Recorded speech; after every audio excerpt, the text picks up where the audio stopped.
Plaintiff Danya Sarter met the defendant through their mutual friend, and they became close friends. Danya claims when the defendant needed a place to stay, she agreed to co-sign on an apartment for her. But the defendant fell behind on the bills, leaving Danya responsible to cover them.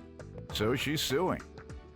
Defendant Trinia Carr says although she is grateful that Danya co-signed on an apartment for her, Trinia insists she never asked her to do it. Trinia claims one day Danya called her at work and gave her 30 minutes to move out. And then she changed the locks. So she's countersuing for harassment and defamation. Start with you. So Trina and I met about 2.5 years ago through a mutual friend. We immediately became what I thought was really, really good friends. We both were teachers. We both were single parents. We both had sons, so that was something we had in common. We were both sorority sisters.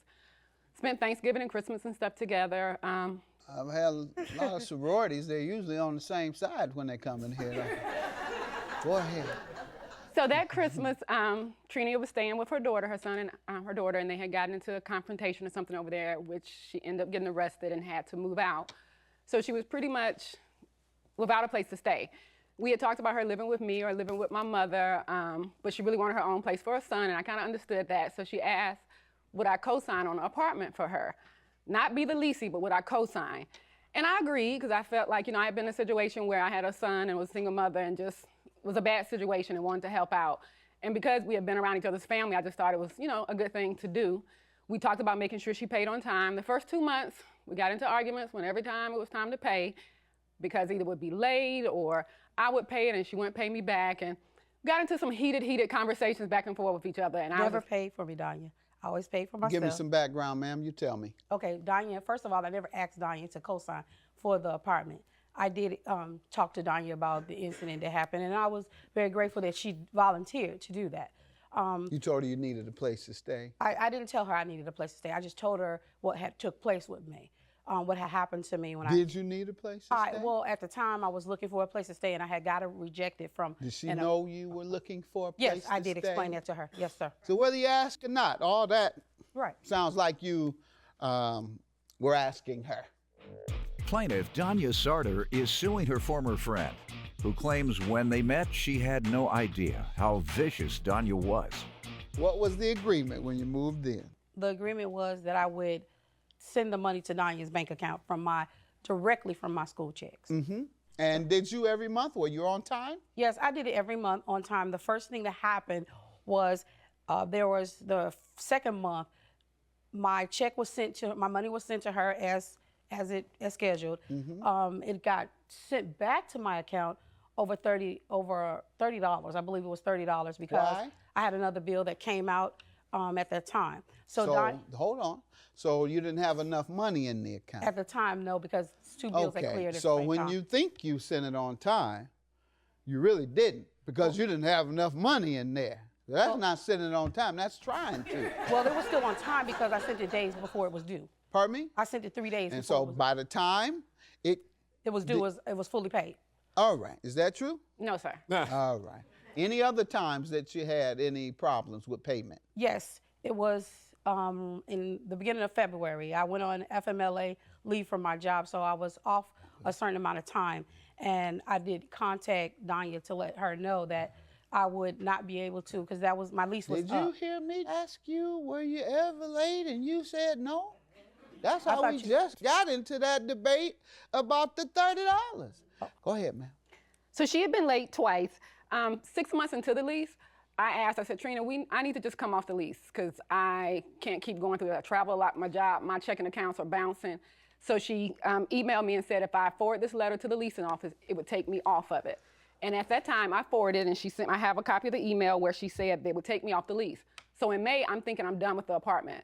Last February, I get a call at work from the leasing office. Tell me about the balance. How did you come to? The balance is her last month's rent that was due $959, which included 2 previous months of $100 late fees. Plus, she left outstanding. And I have the ledger from the residents. And she left a $146 water bill there. How much do you say you owe? When I got the water bill, it was $61. No, the rent. Let's start there. I do not think that I owe her $900 for That's February what I'm saying. How much do you think you owe? I don't know whatever the prorated rent would be for the month of February. You don't know how much you owe? I would think it was. I think the lady told me. She's very clear. She's even written it down. So I'm going to go with what she says. Go ahead.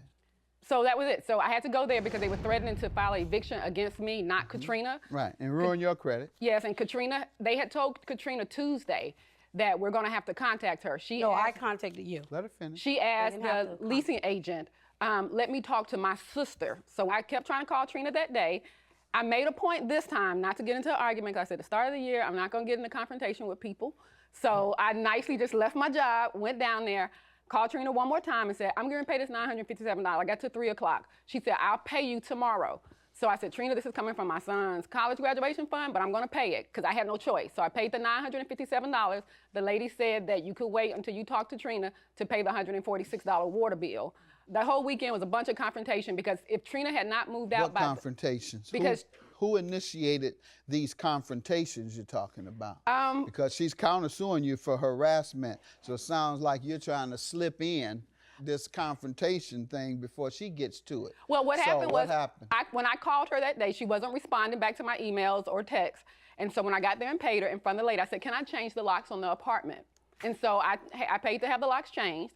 I had my friend Chris, who can witness, I had said, Chris, be on the phone every time I talk to Katrina, because Trina gets really volatile. Trina gets really, really volatile. Have you gotten an eviction judgment? No. You just changed the locks without one? Well, no, she was leasing, I leased an apartment for her. It was not my property. But because my name you co-signed for her. No, I was the primary lease. Right, and so she was the co-tenant.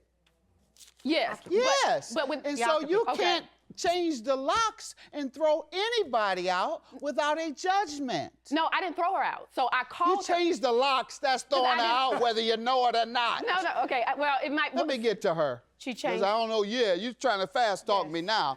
Plaintiff Danya Sarter is suing her former friend, who claims when they met, she had no idea how vicious Danya was. Tell me how she changed your locks. Okay, that's a big deal. Again, I was a friend of the plaintiff until I realized she was vicious and vindictive. She wasn't vicious and ridiculous. She let you stay there. Now tell me about these locks. She called me at work that on February 11th and told me that I had 30 minutes to get to the apartments, and I worked like almost 45 minutes away from... To get to the apartment and do what? Before she changed the locks. No, sir. She told me she was going to change the locks because she wanted me to pull over and pull over off the interstate, and she wanted me to give her my banking information. She also demanded that I give her my banking card, and if I did not agree to doing that, and she did this all in front of the apartment manager, she said all this in front of the apartment manager, that if I did not agree to give her my bank card, that she was having the locks changed right then and there. And when I told her I would not give her my bank card, she told the lady while I was on the phone, the locks will be changed, period. And she changed them. She told the apartment complex that not only was she going to change it, she was going to leave the door open. You can only change locks based on a court order, ma'am. No, so they didn't have a key, and Trina wouldn't bring me a key. And then at that point, I found out that Trina wasn't on the lease, and I was the primary leasee. Trina had told me that they had taken me off. Even if a person is squatting, you cannot change the locks. You must go through the court system. And I found that out, Your Honor, and when she came... Found it out late. No, they allowed her to change the locks that day back. No, they did. They wouldn't give me any permission to go do anything. So how did you get back in the house? Because you told them not to. I was trying to give you a break, but you keep trying to defend it.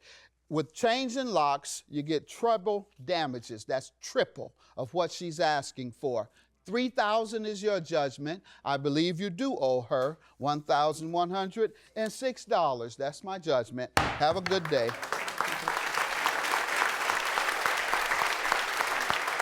Trina, I'm sorry. I don't want to talk to you. I don't want you to talk to me. You are vicious and you're disrespectful. Trina, I apologize. And you try to help people. No. You use your power to hurt people. I don't want to talk to you. Again, I apologize. I'm done. Thank you. You got what you want. I'm done. Fine. You got it. You're done. That's why you co-signed for his place too, right? Because I'm going to help a friend. Because you try to take advantage and hurt people. You want to control people. You evicted me illegally. Good luck. Anyway, I'm done. I don't want to have anything else to say to her. Okay. Thank you.